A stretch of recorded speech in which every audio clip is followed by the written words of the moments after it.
જય ગુરુદેવ, જય માતાજી. અખિલ વિશ્વ ગાયત્રી પરિવાર તરફથી હું નીરવ ખલાસી. આજનો ટોપિક છે સ્વાતંત્ર્ય સેના અને હિમાલયની યાત્રાઓ.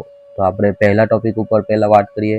સ્વાતંત્ર્ય સેનાની ઈસવીસન 1927થી 1933 સુધી રાષ્ટ્રીય સ્વતંત્રતા સંગ્રામમાં પરમ પૂજ્ય ગુરુદેવ પરમ પૂજ્ય શ્રીરામ શર્મા આચાર્યજીએ સક્રિય ભાગીદારી કરી. આગ્રા વિભાગના તેઓ ખૂબ જ વિશ્વસનીય અને સુપ્રસિદ્ધ સ્વાતંત્ર્ય સેનાની હતા. તેમને મહત્વપૂર્ણ આંકડા એકઠા કરવાનું કામ સોંપવામાં આવ્યું હતું. ગાંધીજીએ એ આંકડાઓને બ્રિટિશ શાસકો પાસે રજૂ પણ કર્યા. સ્વતંત્રતા આંદોલન માટે તેમણે 6 વખત જેલવાસી કરી આખરી સજા થઈ. તેઓ શ્રીમતી સ્વરૂપરાણી નહેરુ, શ્રી રફી અહમદ કિડવાઈ, મનમોહન માલવીયાજી, દેવદાસ ગાંધી જેવી મહાન હસ્તીઓ સાથે જેલમાં રહ્યા.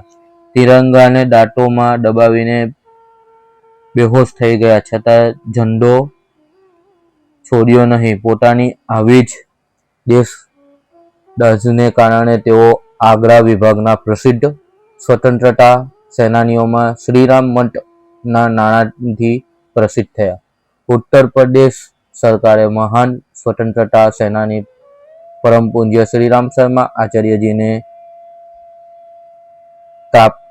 તામ્રપત્ર ભેટ આપી સન્માનિત કર્યા. તેની સાથે મળેલી રોકડ રકમને ગુરુદેવે પ્રધાનમંત્રી રાહત ફંડમાં સમર્પિત કર્યા.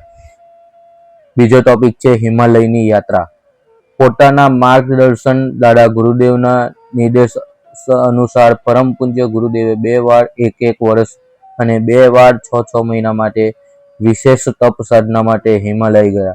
તેમણે ત્યાં હજારો વર્ષથી તપ સાધના કરી રહેલા સૂક્ષ્મ શરીરધારી ઋષિઓ સાથે વાર્તાલાપ કર્યો. તેમના સંરક્ષણ માટે નિર્દેશાનુસાર વિશેષ સાધનાઓ કરી તથા એ ઋષિઓ દ્વારા ચલાવવામાં આવી રહેલી પરંપરાઓને યુગ તીર્થ તથા યુગની જ્ઞાન કંકોત્રીના સ્વરૂપમાં સ્થાપિત શાંતિકુંજમાંથી ફરી ગતિશીલ કરી. જય ગુરુદેવ, જય માતાજી.